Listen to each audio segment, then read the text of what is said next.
Today we are talking with Oliver Hollindale, a hugely talented filmmaker from the UK who is really into Vikings and that kind of thing, Tolkien, and apparently Game of Thrones too. So, what have you got cooking over there? Oh, lots, lots of stuff. Yeah, just we're planning to make a fantasy epic, and it's our sort of first time diving into a feature film territory. That's So yeah, exciting. yes, it is. It's exciting. It's daunting. There's no turning back. Too much groundwork has been laid to back out. Wow. Well, I mean, I'm really looking forward to it already because I've already seen a couple of your short films that you sent me, and I already forgot the names of them, so maybe you have to I tell know me. everyone always has problems remembering it. Again, it begins with a V. Yeah, but both of them begin with a V. So it's you've got Volupsa and Valravn, which are both sort of based on sort of like Nordic poetry.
Yeah, so those were kind of a really great dive into sort of really creating a visual film language. I've been in Right. sort of video production and filming over the years, but this is kind of the really first time where I've taken the skill set that I've acquired and the knowledge and everything, and just my crazy imagination and love for film over the years, and thought, wow, I'd love to really kind of stab at this. And did those two short films, and it did pretty well, and people liked it, and people Yeah. enjoyed the kind of the visual look of it as well, because there's lots of material like that out there, and it's like, well, how do you try and find Make your own yours unique different. look? Yeah, and I feel that I found the kind of the look that I really, really enjoy. And it's the look that I've always wanted to see on sort of visual medium. So yeah, so then kind of going from that and then jumping into Gallowmere, which is like a straight into the deep end. Right. We're just giving it a go and just kind of seeing see if we can make a good sort of deal of it. We're doing it in stages Okay. because again we don't want to kind of trip over ourselves. We're Right. playing it carefully. We're building the groundwork, all the pre-production's done, costumes, all that stuff, and we're kind of doing a two. We've done two scripts. We've done like a feature script, and then Okay. we've gone, okay, this is our best case scenario, right? Let's condense it down and do like a short version of that. So we're kind of doing that first, The short version.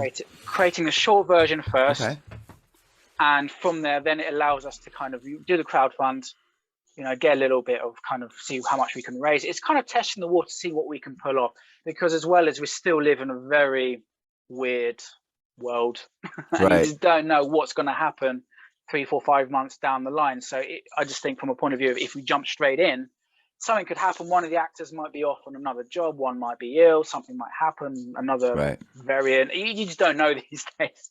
So Right. kind of like, okay, something could happen, and then we've only got half a complete piece, and we don't know when we might pick up filming again. And Mm-hmm. sometimes again, it happens in Hollywood movies. There's so many production issues, so it's just trying to mitigate these kind of foresight. If something was to happen, okay, right, let's aim for the short film first, because if something happens, at least we've got that, and Right, then that's smart. it's a complete piece, and people can watch it and view it, and then we go, right, guys, this is our idea. We want to take what we've done and now push it and break it apart and film new content to make it into a feature. It allows us to have feedback as well and see where it's going, what people like, don't like, and take it from there. And then we can build crowdfund number 2, phase part 2, and then kind of sort of build from that, So it really. So goes. yeah, so it's just it's just a lot of kind of building the groundwork. I think in Hollywood at the moment, there's just a lot of reboots and sequels and things like that. And there's a lot of spoon feeding. It just there's none of that. It feels like they're kind of what's the kind of word? Well, it's almost like insulting our intelligence and audience a bit. It's like if we don't get it kind of sin straight away, we just they think, oh, they won't understand and everything. But again, it's just we Yeah. like to have those moments where certain scenes breathe, whether it's with a character or character's a look, or there's a bit of music, or there is something. I do miss that in movies and stuff, and especially, and I think with a lot of kind of fantasy genres over the years, since kind of Lord of the Rings is stratosphere, incredible trilogy, and I think a lot of fantasies get knocked down because you've got such an incredible high standard to kind of be compared against. Right. And I think it's just a lot of fancy content of late, things like The Witcher and other kind of things, and Wheel of Time and things like that. I enjoy it, but it feels like it's missing something. And Right. it's missing those moments. It's missing those. It's just, it doesn't feel like it has like a spiritual soul. It just feels like they're kind of glossing over the mythology, and it feels very modern at times as well. And I think it doesn't work. And that's kind of one of the things of like looking at the, for example, Lord of the Rings, the TV show, Rings of Power, comes out later this year. It just, I'm going to see it. I can't wait to see it because I love everything Middle Earth. But at the same time, it feels modern in a way. I can't quite put a whereabouts, and I just miss that kind of older fantasy. And even going back to like Labyrinth and Legend by Ridley Scott and things, where they kind of really commit to that world and the rules of that world as well. Yeah, I think what it is like, of course, who knows? Now with streaming, it seems like everything is shifting, and really the game is changing again. But it seems like when they whenever they have a big budget film that's tens of millions of dollars, it's like they always have to aim for the largest swath of audience that they can grab. So because of that, everything is mediocre because you're trying to hit everybody, right? Yeah. Instead of like if you're an independent filmmaker and you're doing it for the art and the love of it, you don't have to think like that. You know what I mean? It's not like you have to say, if I don't get $20 million out of this thing, I'm totally ruined, Yeah. It's more like, okay, I put in whatever. How much are you guys planning to raise for this kind of phase 1? Just a little over 5,500. Okay, so that's really low budget. It is very, very low budget. Yeah. So you can see, I like to be in that kind of position. That's like my whole life. So are you going to do an audience survey for your thing? I'd love to. I think, with the kind of the short, I'd love to kind of get a handful of people kind of thoughts. And the people especially sort of like donate, contribute to the cause and stuff like that, of the fundraising. I'd love to kind of show them a cut of it and see what they think, because I'd love to kind of get their thoughts. And plus it's an inclusive thing to have. It feels like they're part of that journey, and that's kind of what I love about filmmaking, is bringing people along for that kind of journey from the making, because I'm a big lover of behind the scenes. I love the making of and everything, and I want to have all that kind of documenting everything, that kind of all the process. It's nice, and it's nice to look back on years down the line for people who are involved as well and go, oh yeah, I was in that project, and then they can go online and just see it all and kind of reminisce and enjoy it. Yeah, and that can be super fascinating, just watching how stuff is done. I just think a lot of movies these days do not have enough bonus material, and especially something like the Marvel Cinematic Universe, whether you love it or love to hate it or hate to love it. Yeah. I just think there's just so many missed opportunities for behind the scenes. They have like maybe a 25 vignette cut of making of, and I'm thinking so much technical abilities gone into these movies. Right. I want to see all that. I want to see how they've pulled certain things off. I want to see all the, and they just don't have any of that. And it just mind boggles me. And I just think, thank God I have the Lord of the Rings trilogy with all the behind the scenes, the appendices that have that, because that's like a film school knowledge right there. And you can just sort of just sit there and just watch it, and just mind expanded. That's really, so I wonder if like in your crowdfunding campaign, are you going to show any behind the scenes stuff right off the bat? Well, there is behind the scenes already. There's about 8 or 9 production diaries already that people can go to. It goes from location scouting to elven boot camp with our actress learning to fire a bow because he's never fired a bow before. There's first production meeting, costumes. There's even our first day. All that kind of good stuff that I love to see. And again, it just highlights that journey for people who are maybe jumping in going, oh, what's Gallowmere about? And it's a nice kind of visual library for them to kind of see that we are passionate and we are putting a lot of effort into this, and to show that we're not just making something for the sake of it. It's something that we believe in. We believe in this story, and we believe in this world, this original story we're trying to create. And hopefully that translates on the film, and hopefully it comes across in our kind of conversations we have along the way. I have a weird idea. So, any chance you're going to pull an Alfred Hitchcock thing and actually have you in the film somewhere?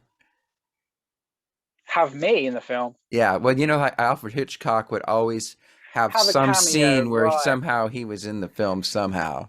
You know? I mean, I've had like a little idea of maybe where I could be. I don't know yet. I have no idea. But yeah, it'd be good to kind of sneak in, even if it's like camouflage paint. I'm standing in the forest. See if you can spot me in the background. Well, one of those kind of blending. You wouldn't even have to do that. I mean, like, you totally would come. I mean, everybody would believe you were a Viking just looking at you. You could just be like an extra. Or you could be like you could be the blacksmith, that they come and talk to, and you're, hey, my sword, forging something. Yeah, that'd be cool. I love a good death. I think I like to be sort of killed, whether it's arrow or sword. I just love all the blood and the guy with the arrow in his eye. You might as well have it going right through your eye socket. Yeah, go or for like it. through the neck. That's quite a good one. Then you can spit some blood. Exactly. Yeah, that's the way to go. Go out heroic. Oh boy! Wow. So I'm assuming now this movie is going to be a lot different style. In other words, there's actually going to be dialogue, right? Yes, there is dialogue. There are people who actually speak in this. Sure, yes, but it's trying to. Find, especially when you're creating something which has a mythology, and it even goes into things like sci-fi as well. It's how can you convey information that doesn't feel just, oh, they're just an exposition body that's just spouting stuff. So again, I think, jumping back to things like Lord of the Rings, how they do exposition is just flawless. And when you look at it and how they've done it, I was thinking for a long time, how do they do it where other movies sort of failed? It feels clunky and everything. Again, they're treating it as a mythology, almost like a lost piece of history. It's almost like they unearthed something and they're telling like a story around a campfire, and you're listening to it, and it's and having that kind of intimate sort of dialogue. It pulls you in. It doesn't feel like exposition. It feels like you're being told something, like a story, a lost piece of information. And so that's kind of how with the certain dialogue scenes in Gallowmere that would kind of lays the kind of what's happening. We get a point halfway through the story where we find out, okay, this is the meat of the story now, but it's a lot of information to digest. But how do we convey the importance, the threats, and the Yeah. kind of mythology of it as well. So it's taken quite a while to. There's always a little bit of rewrites happening, of course, because again, we're doing lots of script rehearsals with our actors, Zoom calls, and everyone, Oh, good. we're reading, doing sort of going through all the kind of dialogue and stuff, and just hearing it, and you think, oh, Okay. that doesn't sound right. All right, I'm there Right. You got with to the rewrite it. script on the thing, and I'm just slightly readjusting it, and I just think that back and forth dialogue will eventually, when it comes to shooting, it should, because you want it to come across as organically as Right. possible, like how you and me having a conversation right now. Mhm. That's how sort of natural you want it to feel. You don't want it to feel very, oh, tally ho, whoa, we must charge, because a lot of B movie sci-fi and fantasy, they have that very, I call it the sort of cringe factor. It's Yeah. just like, or they're very hammy acting, they're going Yeah. very too Shakespearean with it, and it's like, how can we try and balance it? You wrote the script, right? Yeah, me and my friend Craig, we conceptualized the ideas. Again, this is going back a year ago now, really. Okay. I think a year this month, when we started coming up with the idea for it, because we were in lockdown after Christmas, January, February, dead months, no one's doing anything, and just having that conversation. Oh, wouldn't it be good to, do something fancy? Oh, it'd be so good. And it's just our love for that genre, and we just started come up with ideas. Or what about, if we did something like this, or a story of this, haven't seen this before. Oh, this would be cool. And it kind of just started building from that. We started creating maps of the world and some characters and things, and it almost on a Dungeons and Dragons. I was just gonna say, you guys should play D&D and just like work it out in a game and then turn it into a movie. Yeah, I've done Dungeons and Dragons before. Okay. And I did enjoy it. It can be. I think it helps being with the right people. Oh yeah, Because you got to have the imagination. Yeah, I wasn't with the sort of right people to do it, and you got to have the right dungeon I think, master. yeah, you got to really have that kind of good imagination type thing and the love for that kind of, the kind of the mythology, and it's great. It is good. It's good. So yeah, it's that kind of mindset is creating that, and then from there it's like, oh, let's see if we can get to a point. And now it's to the point of like, no, backing out. We're too deep. So it's like, right, we've got to commit. Let's do this. Question, like, do you have, like, are you a big history buff, or do you have somebody in your crew that's sort of like your historical advisor or a mythology person that really knows it? I think everyone has kind of little knowledges of everything. And again, with the fantasy is it is sort of like a sandbox. You can sort of, do what you want, but we do have with things like with the 2 Viking short films that I did, we did have sort of Viking reenactors be involved with that. So kind of some, even down to some discussion about costumes and things like that, and the swords they had and how would they fire, the stance of some formation. So yeah, we had some of that. And again, we're bringing, because again with the fantasy, if you go to fantasy, then you've got the Hobbit, where you've got Legolas jumping over dwarves' heads, and it's like down a barrel sequence, and it looks like a video game. It's just like, okay, right, how can you drop nice, fantastical flavors in that makes you go, oh, that's cool, but keep it quite grounded. And again, with like Lord of the Rings and stuff, they treated it as if it was like a lost piece of history and filmed as if it was, real. And we want to have that weight, want to have that ground, we want to feel that the environment they're doing and everything that they're doing feels real. Right. That's the kind of the approach that we're going. Indiegogo. And we should put links to your short films, which, by the way, your short films won some awards, right? Yeah, it's cinematography, best fantasy, and gotten a director award for one of them. I can't remember which one. I think it might be Valravn. It ended up on Amazon Prime Video as well. So people can check it out there. If not, it is now free on YouTube as well, so they can check it out. So yeah, it's everywhere. So yeah, so people can see what we're all about. That's great. Yeah, like I said, I loved them. I thought they're really good. Oh, bless you. Thank you. So yeah, is there any people you want to like name drop that's in your show or your production? I got to name drop my man Eric Moran, of course. Eric Moran, yeah, of course. He's the one who hooked us up. Such a dude. He's cool, and it's me and Eric have been talking on and off for years, and Yeah, and it's Eric the Smoke. yeah, no, he's such a lovely guy, and his wife as well. And it's one of those things. I always would love to head out there, and he's always welcome. Like, hey, Ollie, come out here, come out and be with us. And yeah, it's just such a shame. The last couple of years, we've had all these restrictions and stuff. Hopefully, in the Right. future, when all that kind of stuff has fizzled away, I can make my way out Ooh. there and I just thought of a controversial subject we could launch into in the next 10 seconds before we wrap it up. What is your opinion on Brexit? oh god, it's it's it's the least concerning thing going on. It's Okay. just So it's it. so it's no longer a England, newsworthy. no, God, it hasn't been newsworthy for the last 3 years. I don't think Okay. it just fizzled into obscurity because England's never really, although we're part of Europe, we've never really, I think, felt that we're kind of part of Europe. We've got our own currency. We don't have the euro. We're our own island. It just felt very separated anyway. So it's kind of Okay. like, it just and then yeah, So, it's all the COVID stuff came in and it just pulled focus and it just felt, oh, well, that just fizzled into okay. nothing.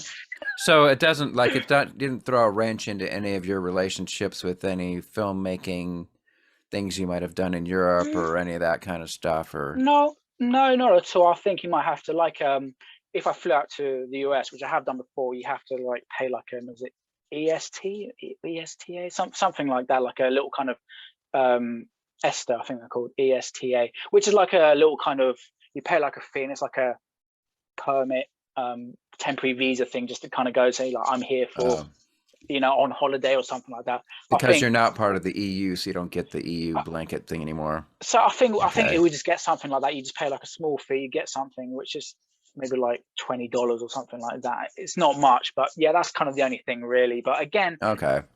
it all falls down to kind of just the political entities, with their deals. That's the kind of where it all falls in. Like, oh, with export import and stuff. I mean, that's well, we can't control that. It's like okay, so that's kind of Okay.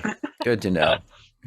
All right. Well, very good. So, well, Oliver, it's been a pleasure talking to no. you, Thank you for having me. Thank and you I for having am me. going to Really contribute appreciate it. to your thing. Maybe, I mean, I already Uh, tried, but for some reason the page froze no, up, so you do maybe it not didn't. have to. You do not have to. Just the, Well, the I honor don't of feel. having me on here is very, very, very thankful. I can do both. So, Oh, I want to be part bless of your it. heart. Thank you. It's been Yeah. wonderful. Thank you. It's been It's good. been It's a been good. blast. So take care. And so Yeah. when